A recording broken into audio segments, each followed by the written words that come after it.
Hello everybody, it's George from Ireland. So welcome back to my channel once again.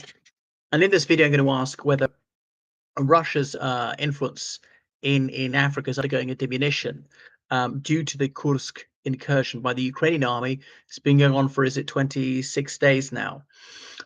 Because Ukrainian war has been going for 2.5 years. In the past decade or so, Russia's tried to disseminate its sway in Africa. Remember, Putin is constantly harping on about the Soviet era. He sees that as maybe the zenith of Russia, and he likes to conflate Russia with the Soviet Union. Of course, the Soviet Union was the Russian Empire under a guise of Marxist-Leninist rhetoric. That's certainly the way Putin perceives it, largely correctly.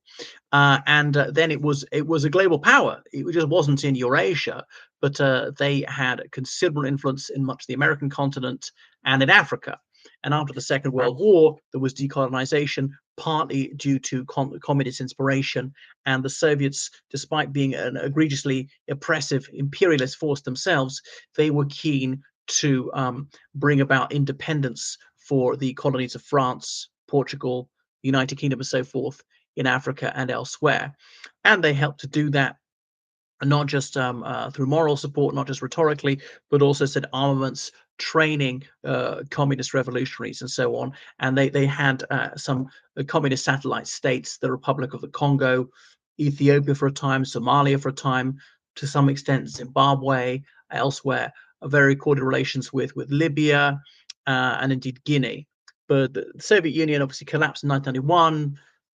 Marxist-Leninism was largely dropped as an ideology. They often came within the American orbit thereafter. But Putin is trying to bring that back, not the communist economic model, as someone who is a very acquisitive capitalist, who is someone who's extraordinarily avaricious. He certainly loves private property. So this is ideology-free, just anti-Western rhetoric. He'll appeal to far left, far right, whoever, environmentalists, anti-environmentalists, Islamists, anti-Islamists, so long as you further his anti-Western agenda, preferring totalitarian regimes with a cult of personality. So because there's not really a political spectrum between left and right, it's like a circle. Go far enough left, you come around to right again, and vice versa. But this was an opportunity over the past few years. The Libyan civil war, backing the Libyan rebels, should I say, terrorists, against the internationally recognized government of Libya. General Khalifa Haftar, who's actually an American citizen of Libyan origin, in the civil war there. So playing both sides on whether they're pro or for political Islam. I mean, any Muslim, even completely secular, who questions Putin, somehow you're like an extremist according to Putin. But he'll cozy up to the Taliban and they're like where it suits him. So there's no consistency there. They're completely hypocritical. So there's several West African countries that become military dictatorships over the last few years. Mali, Niger, Gabon, and so on. And Putin has welcomed these military coup d'etat. And Wagner Group was active, still is active in Libya, the Democratic Republic of Congo, the Central African Republic, supposedly training people are not fighting, but they actually are doing the fighting. They've been in Mozambique and elsewhere, Burkina Faso. Then there's a very fluid situation in Sudan with two rival factions of the armed forces facing off there. The country's been largely ruled by the military since independence in 1957. That's over 60 years ago.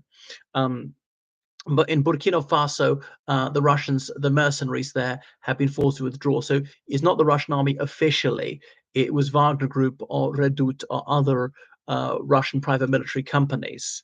But this is really a distinction without a difference, because mercenary activity is illegal under Russian law. Nevertheless, they operate openly, and they're mostly former soldiers of the Russian army or other branches of the armed forces who've served at least 10 years, quite experienced, quite seasoned, getting fat salaries. If they're not Russian, they're often from Belarus, from Serbia, other Slavic or former Soviet countries.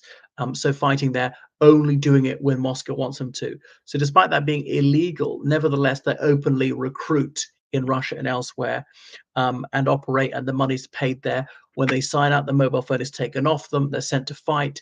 It's a very high salary, but you earn that. It'd be several $1,000s a month is often 10 times the average salary in Russia. And if you come from a poverty-stricken rural area, it might be sort of 20 times what you expect to make. But the chance that you get killed or you're disabled for life is high, and you'll be fighting almost every single day. But they suffered some quite major losses in an ambush in Mali recently. But the situation is so bad in the Russo-Ukrainian war that Russia is recalling some of them from BrknFso and elsewhere. And I'm surprised that some of the rebels who are supplied by Ukraine don't manage to shoot down a 300 passenger plane taking the Russian mercenaries back to Russia. And when I say Russian mercenaries, they're in the service of Russia. They're not all Russian by nationality. So there's such dire straits that they may actually diminish their influence in Africa, because clearly Russia's got to matter to Russia more than a country like Burkina Faso, because Putin said some of the Raskavadia, some of these conscripts who've been rushed through basic training to try and fend off the Ukrainians in the Kursk incursion. And I'm surprised it's gone on for so long, but the Ukrainians have been quite circumspect. They claim to have taken 1,300 square kilometers, but that's dubious. They haven't expended that much to the east as I thought they might, because 1,300 square kilometers, there might be no Russian forces present, but that doesn't quite equate to Ukrainian control. Effective control is about half of that. And I thought they moved further to the west to threaten Belgorod, at least cut the roads and railway bridges to the city if they don't actually try and take the city. So the response has been very slow, because Putin thinks that obviously Ukraine will blink first, and they're worried about Pokrovsk falling because that is a transport nexus. So certainly in the short term, it is going to diminish. The other thing is these African military dictatorships saying, are you backing the wrong horse? Why would you take the side of a loser? Ukraine is outnumbered by the Russians, so many, not that many in terms of troops, certainly not now. But in terms of numbers of armored personnel, carriers, infantry fighting vehicles, tanks, howitzers, rocket systems, drones, planes, helicopters, almost everything, Russia had like a 10-to-1 advantage. I mean, it's not quite so big now because some have been destroyed, and plus Ukraine's been gifted more. Now, the Ukrainian military technologies that they've been given by Western countries is a generation ahead of what the Russians had, and because the Russians lost so much of their stuff they manufactured over the last 20 or 30 years, they've often got museum pieces out which have not been terribly well maintained, are not really working, which is why it's really slowing down for Russia. So why would you back a country with inferior technology and where it just doesn't have enough of it? And while the Russian generals aren't very good, the economists are. Yelena Naibulina, whatever you think of the Putin regime, she keeps pulling rabbits out of hats and kept that economy going, 3% economic growth. Some people think it's in a generation. That's an exaggeration, partly by so much spending now, the military budget having increased about 50% over the past 3 years. But they say that's unsustainable. They'll be heading for a crash within the next 2 years. But the reason some of these dictatorships gravitate towards Moscow is because the West won't have them. And the West saying, no, no, no, you should have democracy. Some of the African unions say that. You've got to have human rights. You can't have these torture chambers and be disappearing people. And you can't have semi-slavery and stuff like that.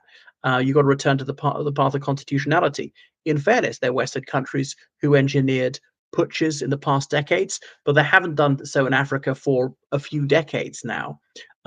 So they do care more about legality and human rights. There'll be no such concerns coming from Russia or China elsewhere. They'll send arms to anybody.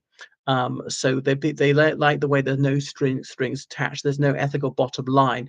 There are no legal considerations if you want to trade with Russia or China. So that's why some of these African authoritarians, dictators sometimes, think that Moscow is a better bet, despite its military incompetence. But I think Russia's influence is going to diminish in Africa over the next few years. I don't think it's going to disappear, partly because Russia just doesn't have the wherewithal, doesn't have the headspace to think about it, doesn't have the assets, military assets, human resources to put into that. So many of their intelligence efforts have to go into Ukraine. They can't really be thinking about what's going on in Africa so much.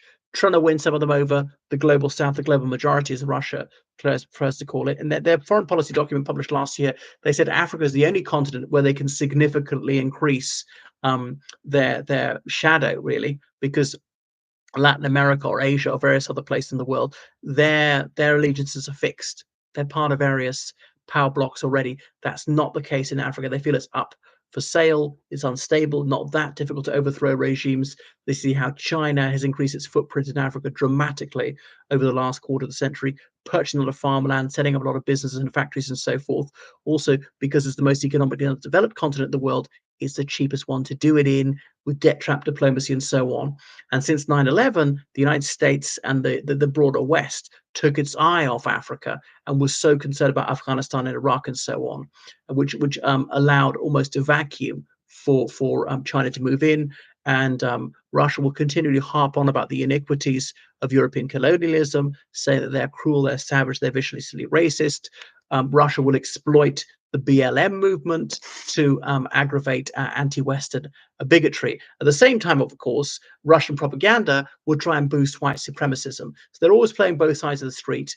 Anything to sow discord and disharmony in the world, anything to enfeeble Russia's opponents. Anyway, thank you so much for watching my channel. Make sure you subscribe on Patreon, donate on PayPal. So it's georgecallahan79@gmail.com. Good night.